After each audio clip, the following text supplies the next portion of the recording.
Ce sera l'assiette ou le cercueil. Telle est l'alternative dans la nouvelle jungle alimentaire telle que décrite par l'auteur de Hit, un fauve nommé Gilles Lartigot. Industrie agroalimentaire, santé et nutrition, consommation consciente, élevage industriel et bien-être animal, toxines environnementales, souveraineté alimentaire, éveil des consciences. Sur tous ces points, Gilles Lartigot avait vu juste il y a 10 ans déjà, lors de la sortie de son premier best-seller. Moins d'émotion et d'empathie dans ce nouvel ouvrage, plus de chiffres, du factuel implacable, un véritable manifeste pour la souveraineté alimentaire et l'alimentation de qualité à l'heure du libre-échange, Mercosur et des dérives de l'industrie agroalimentaire. On retrouve Gilles Lartigot tout de suite après cela dans Le Monde Réel sur Géopolitique Profonde.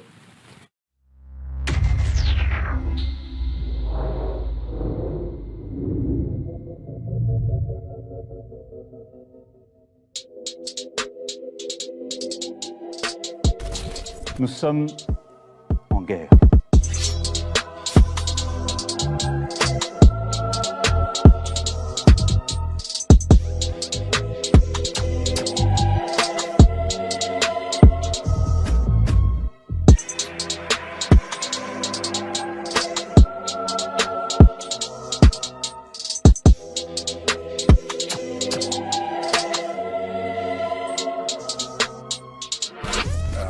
Il ne faut pas avoir peur.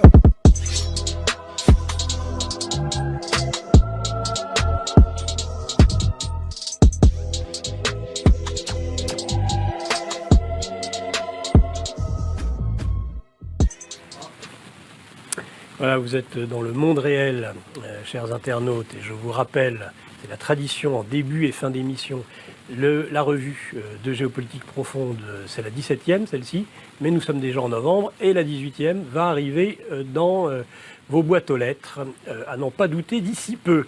Je vous rappelle, une semaine de gratuité dans sa version papier comme dans sa version numérique. Vous avez aussi ajouté à cela des formations sur la décentralisation bancaire. Le kiosque, la boutique, évidemment, les produits dérivés de Géopolitique Profonde. Vous avez le mug, bon, et le spécial Borowski, évidemment, hein, tout le monde le connaît, il ne faut pas avoir peur. Et puis, sinon, le mien, par exemple, moi, j'ai tout simplement GPTV. Ça me suffit amplement. Sinon, il y a des bonnets, des casquettes et même des suites à capuche. Alors, bonjour Gilles Lartigot et bienvenue dans ce monde réel. Bonjour Nicolas Stocker, ça m'a fait plaisir de te retrouver parce que en fait on s'est rencontrés. On peut le dire, on peut le confirmer peut-être à ceux qui nous regardent. Il y a un moment déjà. C'était il y a 10 ans, c'était en janvier 2014 à l'église de Sainte-Rita. Tu as assisté à mon premier show-conférence. C'est ça. Où en fait je commençais déjà à prêcher, tu vois, avec la Bible. On n'en revenait pas. Déjà un ovni nous avait visité ce jour-là, on occupait l'église Sainte-Rita qui était menacée de destruction. Oui, qui nous avait été prêté gracieusement par le père qui s'occupait de cette église. C'était les Gallicans à l'époque. Et suite à ça, donc on s'est rencontrés. Et on se retrouve 10 ans après. Bon, on s'est vu entre-temps, bien entendu. Mais ça me fait plaisir parce que bon, je fête les 10 ans de Hit, j'amène un nouvel ouvrage qui est un manifeste. Bon, on est là pour en parler. C'est ça. Et ça me fait vraiment plaisir de le partager avec toi. Tu fais partie des premiers qui ont lu ce manifeste. Exact. Et qui m'ont fait des retours quand même, qui me donnent confiance. C'était pas évident que je me lance dans l'écriture de ce manifeste. Moi qui ai l'habitude d'écrire avec beaucoup d'émotion, tu vois, embarquer avec moi les personnes sur des problématiques qui sont sérieuses, qui sont terriblement actuelles. Et en travaillant, tu vois, sur les 10 ans de avec Hit, des photos, en plus un livre qui est une superbe maquette, quelque chose qui a énormément d'émotions, évidemment, puisque un des éléments de départ, évidemment, c'est la souffrance animale qui t'anime aussi. Hein. Il y a cet aspect-là. Alors, la souffrance animale, oui, mais c'est un petit peu l'arbre qui a caché la forêt, parce qu'il y a eu aussi... Tu as identifié très vite à l'origine, et tu as voulu te défaire un peu de cette image. J'étais embarqué par un mouvement que je ne renie pas, hein, donc tout ce qui est, je dirais, véganisme, notamment, on va en parler longuement, je pense, dans cette émission, mais avant tout, c'était aussi la dénonciation des perturbateurs endocriniens, et là, je te confiais la conversation que je viens d'avoir avec un médecin, il n'y a pas très longtemps, il y a quelques jours, un jeune médecin, sans doute, qui sortait des études et qui me disait « Oh là là, mais vous nous bassinez avec les, je reste poli, avec les perturbateurs endocriniens, c'est un effet de mode. » Mais je te jure, les bras m'en sont tombés. Des médecins aujourd'hui qui dénigrent en fait, vraiment l'empoisonnement qu'on trouve dans notre alimentation. Et donc, ce n'était pas évident pour moi d'assurer l'écriture et de me lancer dans cette écriture d'un manifeste avec que des chiffres, que des faits, et surtout un bilan sur cette décennie, un bilan qui est lucide, qui est sans concession, tu me connais, mais qui est dénué également d'émotions. Dans les perturbateurs endocriniens, les internautes de Géopolitique Profonde connaissent bien l'émission que je fais tous les lundis midi avec Corinne Lalo sur la réédition de son livre sur le sujet. Vous vous connaissez bien, je crois. Oui, j'ai hâte de la rencontrer, parce que je pense qu'on a énormément de choses à On va faire des partager. émissions ensemble, c'est probable, dans le futur, un futur Voilà. proche, j'espère d'ailleurs. Donc ça, c'était une problématique qui était encore terriblement actuelle, et je voulais vraiment fêter, tu vois, les 10 ans de HIT, Ouais. parce que voilà, j'ai dépassé les 100 000 exemplaires, ça a été un game changer quand même dans le domaine de l'alimentation, et en travaillant en fait sur cette, je dirais, édition anniversaire, tu vois, j'ai sorti une format Bible, tu vois, pour retourner prêcher, et puis la bonne parole. Donc il faut y tu aller vois. à deux. Et... C'est le tout petit format, parce qu'en fait, il était beaucoup plus gros, le format classique. Et en fait, j'avais préparé tout un dossier pour voir ce qui s'était passé durant ces 10 dernières années.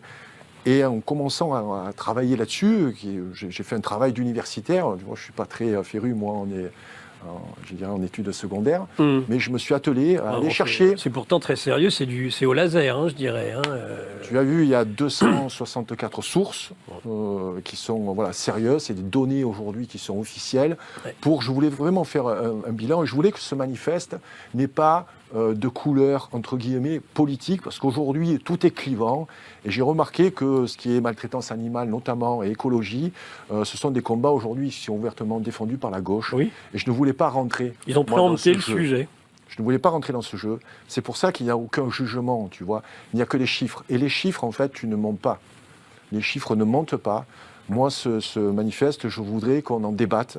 Et je voudrais également être toujours une main tendue, c'est-à-dire une main tendue pour rassembler les personnes autour de nos combats communs, et non pas se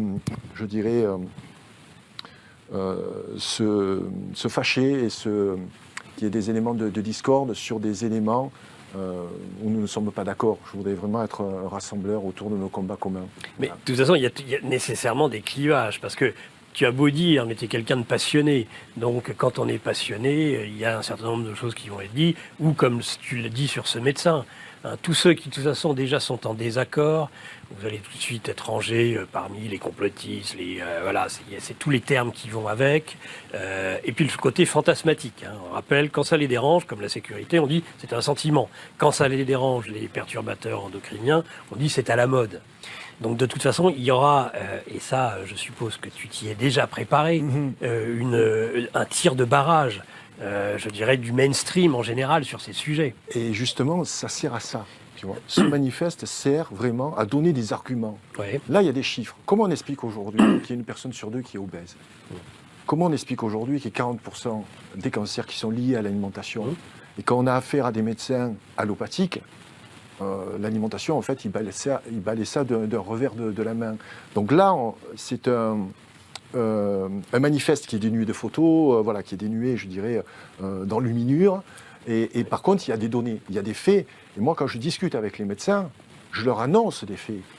Et donc, je leur demande d'avancer également leurs arguments. Et c'est là où on voit quelquefois qu'il y a une lacune quand même qui est énorme dans la médecine traditionnelle par rapport à l'alimentation. Vraiment. Oui. Ils n'ont reçu aucune formation, ça on le sait.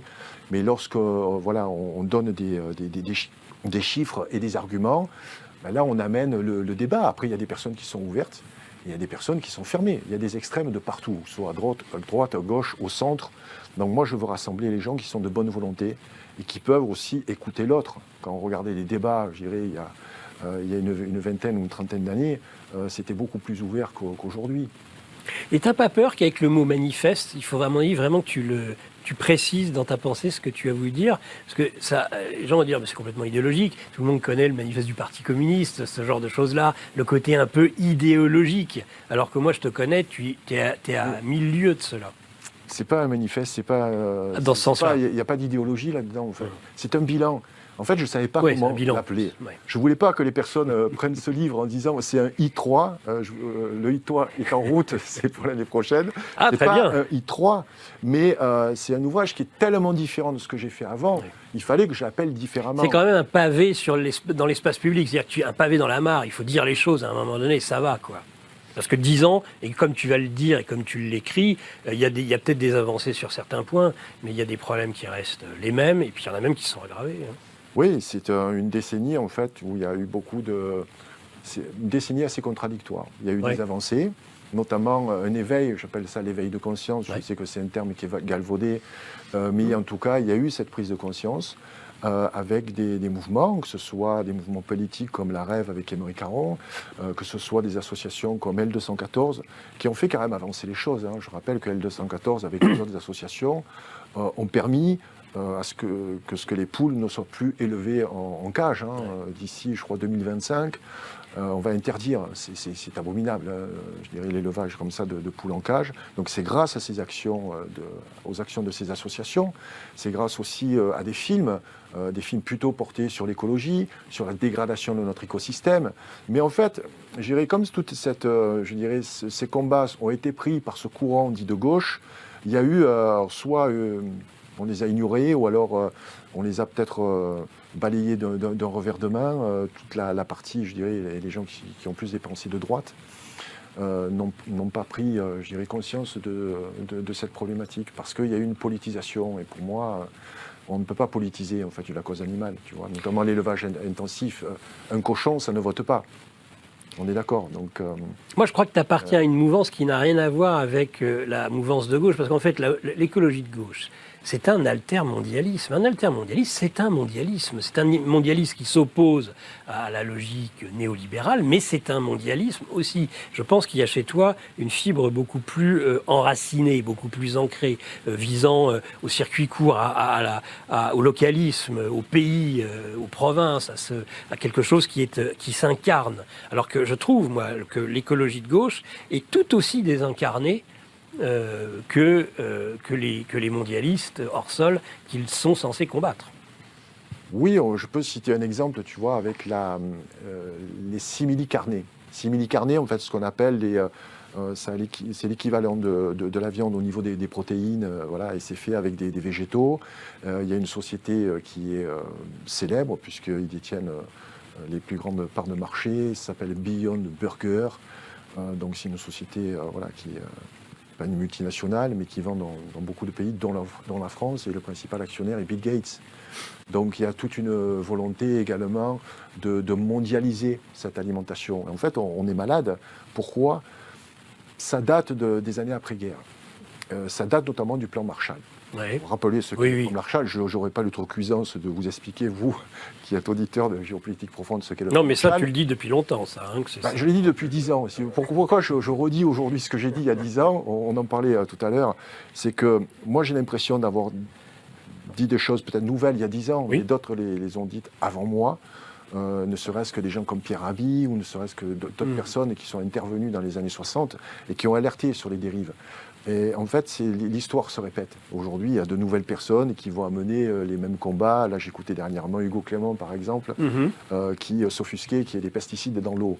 Bon, je dirais, il n'y a rien de neuf, mais c'est bien quand même. Tu vois, il faut le faire parce que cette personne a une audience qui est importante. Il vient du mainstream, il a travaillé à quotidien. Aujourd'hui, il a son média, il défend de très belles causes. Voilà. Mais donc... ce ne sont pas des combats qui sont nouveaux. Et le fait de les dénoncer aujourd'hui, de revenir là-dessus, on ramène après ces problématiques dans l'actualité, et notamment avec ce qui se passe au niveau des agriculteurs et le Mercosur. Moi, j'ai toujours défendu en fait l'élevage traditionnel. Tu vois, j'ai parlé des élevages surtout intensifs, des méthodes d'abattage qui sont liées aussi à une surproduction.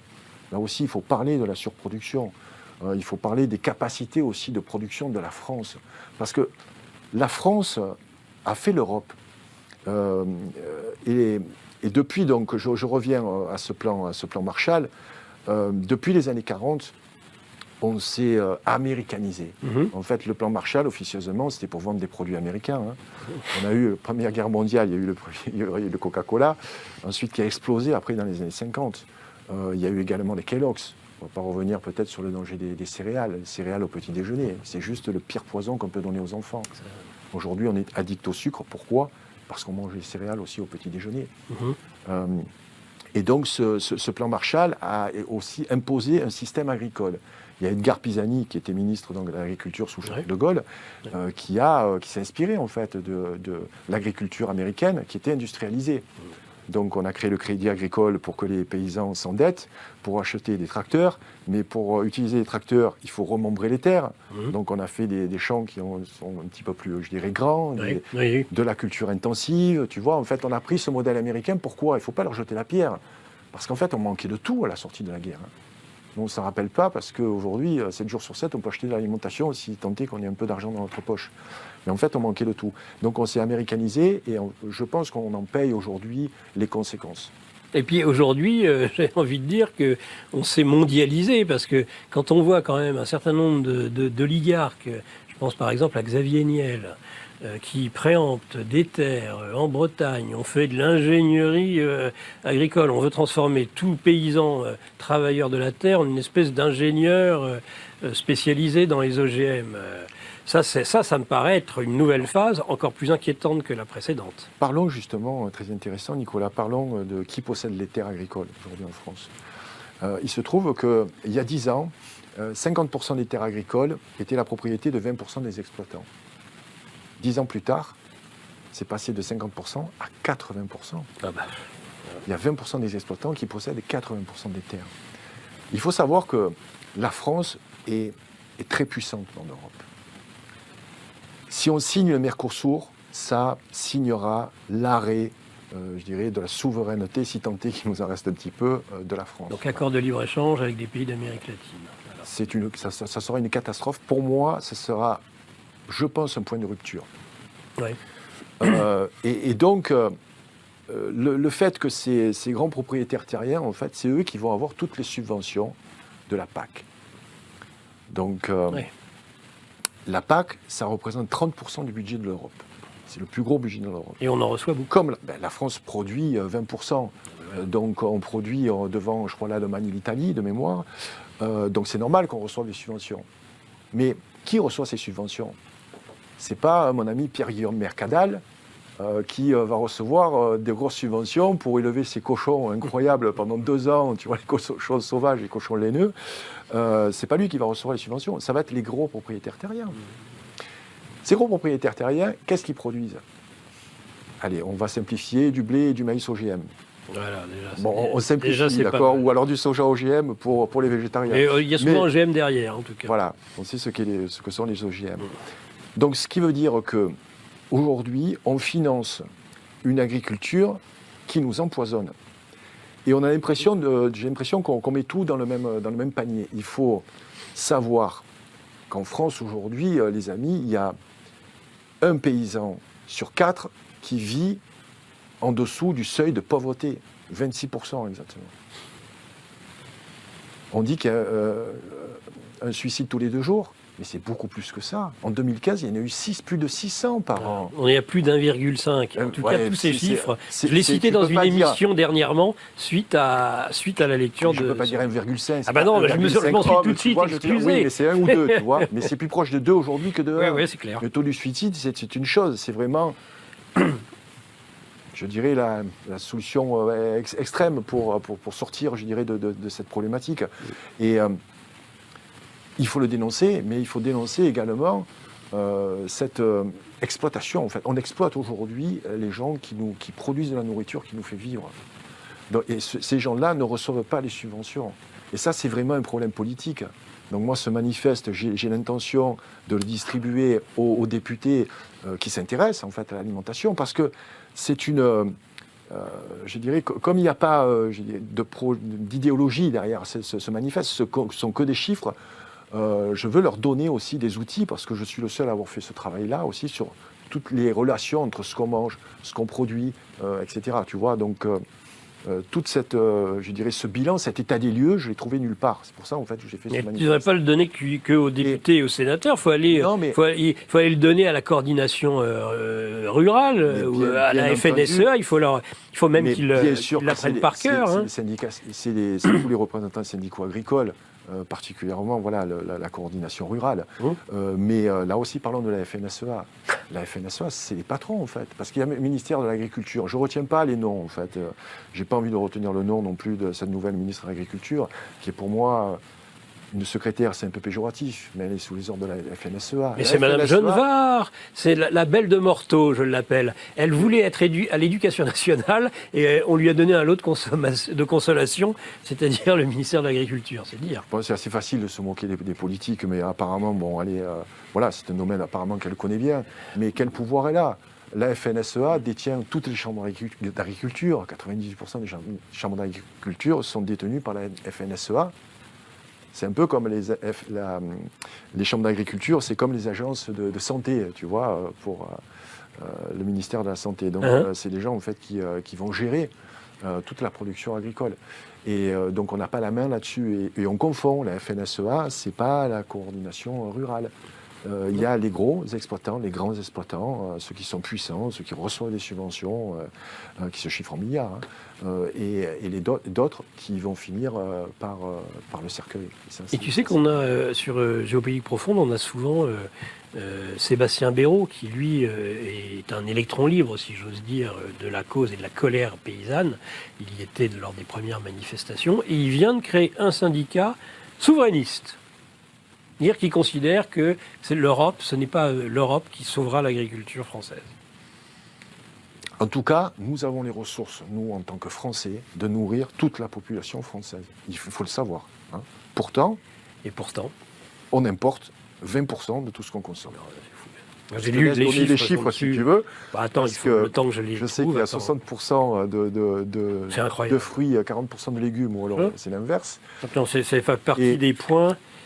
Je vais te le retrouver tout de suite. Tu peux continuer pendant ce temps-là. On importe énormément de denrées qu'on produit. Tiens, allez. 50% des légumes et 70% des fruits non bio. Non, excuse-moi. Tu vois, il fallait pas me... Si, voilà. On importe 75% des poissons, 56% des ovins, 60% des fruits, mais moi je pensais pas à ça, 40% des légumes, 35% des volailles, non mais on se fout de nous là, et 25% de porc pour notre consommation.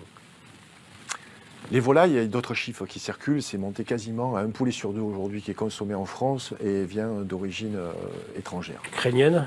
Alors, on parle beaucoup des poulets ukrainiens, je pense que c'est une goutte d'eau par rapport à toutes les importations. Aujourd'hui, on parle de plus de 100 000 tonnes de poulets qui vont être importés avec le Mercosur.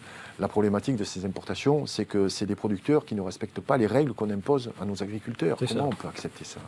Comment, en tant que Français, on peut accepter ça ? Alors tu vas dire, oui, mais on a le choix de notre alimentation. Mais on ne va pas pouvoir acheter, on a un pouvoir d'achat qui diminue. La France se paupérise. Forcément, tu as un poulet ukrainien qui va être à 4 € par rapport à un poulet lait de baie rouge qui va faire le double, par exemple. Pas tout le monde va choisir le poulet la belle rouge. Voilà, aujourd'hui, on importe. Et ça, c'est la mondialisation, en fait. Je pense que le Mercosur, tu vois, ça va être un marqueur de cette problématique européenne. Je pense que les Français ne sont pas dupes. Et j'en parle énormément autour de moi. Tout le monde comprend cette problématique. De toute façon, ils sont solidaires. Hein, tu me disais, pourquoi on importe autant de fruits et légumes ? Parce qu'on mange des tomates toute l'année. Voilà. Mais les tomates, tu peux en manger du printemps à l'automne, puisqu'il y a des tomates précoces et d'autres tardives, à l'hiver. Et ça, c'est venu également avec l'américanisation, parce que l'américanisation nous a mené également les supermarchés. Avant, on achetait au primeur. Le primeur s'approvisionnait localement. Donc on mangeait local, non transformé. Pourquoi ? Parce que madame était à la cuisine en général, ou alors c'était mamie, au lieu d'être à l'EHPAD, elle est à la cuisine. On faisait la cuisine. Aujourd'hui, les cuisines ont été désertées, que ce soit les hommes ou les femmes, on est obligé de travailler pour payer notre vie. Donc si tu veux, étudier l'histoire, c'est passionnant. Moi, quand je vois, j'étudie l'histoire sous un prisme, donc sous le prisme de l'alimentation, tout s'explique. C'est pas arrivé par magie. Toutes les problématiques qu'on connaît aujourd'hui s'expliquent. Et j'en veux énormément aux politiques. Non pas à des personnes comme Edgar Pisani, tu vois, dans les années 50. Je pense qu'il n'avait pas conscience. Et d'ailleurs, à la fin de sa vie, avant qu'il décède, je pense qu'il a regretté, tu vois, ce remembrement des terres et d'avoir importé les machines-outils. Mais on ne pouvait pas faire autrement. À l'époque, tu vois, on ne peut pas revenir en arrière. Maintenant, la problématique existe. Qu'est-ce qu'on peut faire ? C'est pas mon travail. Je ne monte pas de parti politique, je n'ai pas envie de m'engager en politique. Moi, je suis quelqu'un, tu me connais, d'indépendant, je suis un électron libre. Je fais mon travail, comme on dit, de lanceur d'alerte. J'essaye de reprendre les travaux aussi de Corinne Gouget qui nous a quittés, de Claire Sévra qui faisait partie de mes amis. Donc ces personnes-là, ou Pierre-Marie Martin qui est décédé, il y a beaucoup de morts autour de moi. Donc j'essaye à mon tour de relayer ce message-là, de faire prendre conscience aux citoyens. Mais les citoyens ne vont pas pouvoir, choisir si on ne leur propose pas une alimentation qui serait au même prix, parce qu'on propose une alimentation bio aujourd'hui. Aujourd'hui en France, pourquoi je suis revenu du Québec? En France, on peut très bien manger, mais ça coûte cher. Alors ça coûte cher, et déjà le bio lui-même, tu le notes dans la jungle alimentaire, se manifeste, c'est souvent frelaté. C'est en tout cas, c'est un label parfois franchement douteux. Tu en parles. Alors, il y a plusieurs types de labels. Oui. Voilà, le label bio, quand même, les labels européens sont beaucoup plus contrôlés. Par exemple, un produit qui est bio en Europe, qui est bio, par exemple, au Canada ou aux États-Unis, n'est pas bio en France. D'accord. Les critères sont beaucoup moins exigeants dans d'autres pays. Il n'y a pas de référence mondiale aux produits bio. D'accord. Voilà. Oui. Le bio également. Le vin bio, il y a également des produits. Le bio n'est pas exempt de produits chimiques non plus. Pour en revenir au vin, tiens, on peut prendre cet exemple-là. que je connais, je connais bien. Le vin, en fait, tu sais, les viticulteurs sont les principaux utilisateurs de pesticides. Exactement. C'est plus de la moitié des pesticides utilisés. Du soufre, des pesticides. On avait parlé tous les deux de l'eau, par exemple, des résidus de pesticides qu'on a dans l'eau courante. Il faut savoir que dans un verre de vin, il y en a 6000 fois plus. Et ça, c'est des données que je tiens vraiment d'une personne que vous devriez tous écouter, c'est Gilles-Éric Serralini. C'est le professeur Raoult de l'alimentation. Oui, tout à fait. J'ambitionne bien de l'avoir prochainement. Il te racontera l'expérience qu'il avait fait justement sur le maïs OGM avec des rats. Les rats avaient développé 20 ou 25%, je crois, de leur poids corporel en tumeur. Et il a subi des pressions, je pense qu'il t'en parlera, et qui sont incroyables. Voilà, donc c'est le cas du glyphosate, tu vois, le glyphosate, le Monsanto, on en revient toujours pareil. Bayer, IG Farben, Deuxième Guerre mondiale. Mais ils vendent le poison, et puis après ils vendent la chimio.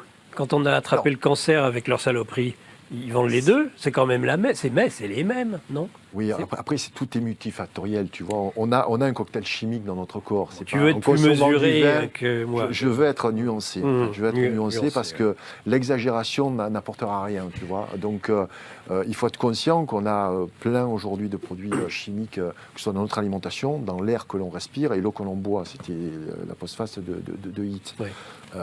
Mais ce cocktail chimique aujourd'hui qu'on a dans notre corps, certains sont beaucoup plus résistants et d'autres beaucoup moins. Et ceux qui sont beaucoup moins résistants, malheureusement, c'est la jeune génération. Pourquoi? Parce qu'elle a été confrontée aux perturbateurs endocriniens in utero. Ils ont consommé de l'alimentation toxique dès leur plus jeune âge. Et surtout, une grande majorité n'est plus allaitée. Donc, tout ce qui est colostrum et l'allaitement maternel renforce quand même l'organisme et les défenses immunitaires. Donc tu vois, tout est relié avec l'évolution sociétale. Et cette évolution, on ne peut pas l'arrêter. Donc c'est pas la peine aujourd'hui de jeter l'opprobre sur notre passé, ceux qui ont pris ces décisions.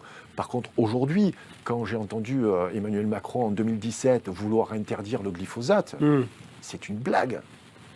Le glyphosate, déjà, ils ne pourront pas l'interdire. Ils ont reculé en 2025. Ils ont fait un plan qui s'appelle Ecophyto. Je ne sais plus combien ils en ont fait de versions. Je crois qu'on est à la 5e version. Pourquoi ils ne peuvent pas l'arrêter? Ils voulaient diminuer de 50% l'utilisation des pesticides. Ils n'y arrivent pas. Pourquoi? Parce que les terres sont mortes. Ouais, c'est ça. Demande aux époux bourguignons, ils t'en parleront. Aujourd'hui, 50% des terres, on appelle ça dégradées. Donc elles sont appauvries. Donc ça ne peut pas pousser normalement. Il faut les laisser en jachère, etc., faire de la permaculture. Mais cette industrialisation de l'agriculture a tué nos terres. Il y en a qui sont encore rattrapables. Il y en a 10% qui sont vraiment dégradées, elles qui sont vraiment très, très endommagées. Donc il n'y a plus d'éléments nutritifs, tu vois, à l'intérieur. Il faut se mettre à la place aussi, tu vois, même les éleveurs intensifs de cochons, par exemple. Quelqu'un qui a investi 2-3 millions d'euros, dans des bâtiments pour élever les cochons. Tu me diras, bon, c'est son choix. D'ailleurs, souvent, ces gens-là ne mangent pas les cochons qu'ils produisent. Je lisais sur les cochons, mais c'est une horreur. C'est-à-dire que plus de 80% des cochons sont élevés. 95% de façon intensive. Donc c'est-à-dire que c'est de la saloperie. Enfin, c'est pas ce qu'on mange. Je veux dire, c'est dégueulasse pour ces animaux. C'est la pire des. Le plus terrible, c'est l'élevage intensif, plutôt que l'abattoir. L'abattoir, pour moi, c'est la délivrance des animaux. Ah, oui. Un cochon aujourd'hui, ça vit 6 mois dans un espace qui fait moins d'1 mètre carré. Ils sont à peu près 10 à 20 par enclos. Ils vivent pendant 6 mois.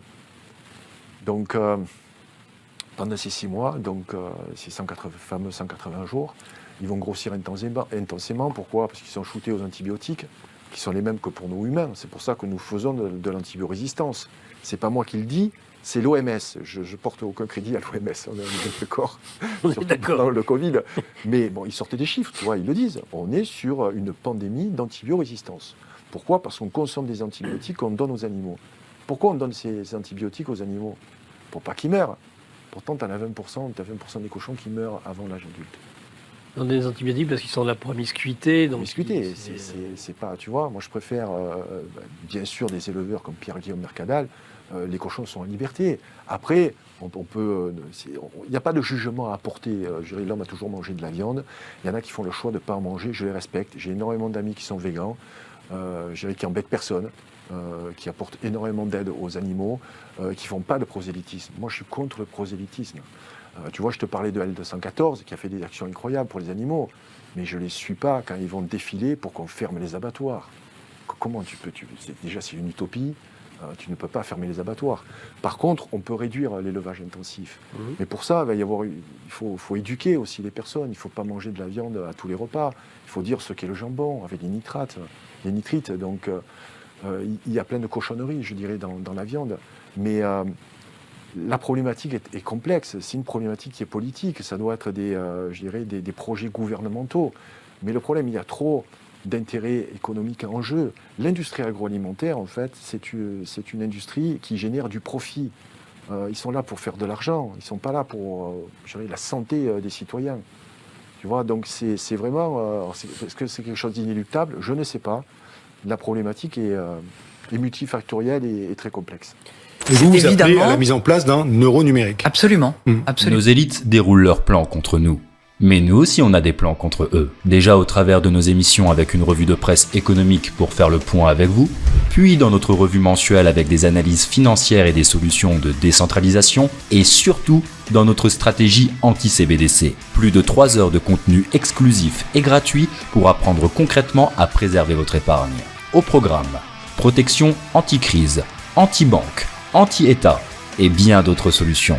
Le temps joue contre nous, mais on peut se défendre.